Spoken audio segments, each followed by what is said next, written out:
নমস্কাৰ, মই প্ৰাৰ্থনাই লৈ আহিছোঁ এইকেইদিন চেঞ্চাছৰ লগত জড়িত কিছুমান মই সন্মুখীন হোৱা প্ৰশ্নৰ উত্তৰ। কিছুমান লোক পাইছোঁ যিসকলে কৈছে যে বাইদেউ আমি সেল্ফ ইনিমাৰেশ্যন বা স্বগণনা নকৰিলোঁ, এতিয়া কিবা সমস্যা হ'ব নেকি?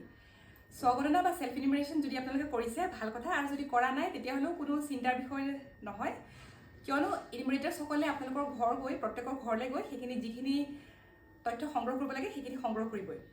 দ্বিতীয়তে মই আৰু এনেকুৱা মানুহ পাইছোঁ যি কৈছে যে বাইদেউ আমি সেল্ফ ইনিমাৰেশ্যন কৰিছোঁ, আপোনালোক আমাৰ ঘৰলৈ নাহিলেও হ'ব।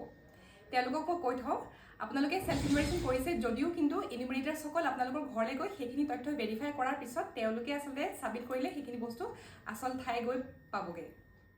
তৃতীয় প্ৰশ্নটো হ'ল, আমি সেল্ফ ইনিমাৰেশ্যন কৰাসকলে এতিয়া আমাৰ কৰণীয় কি?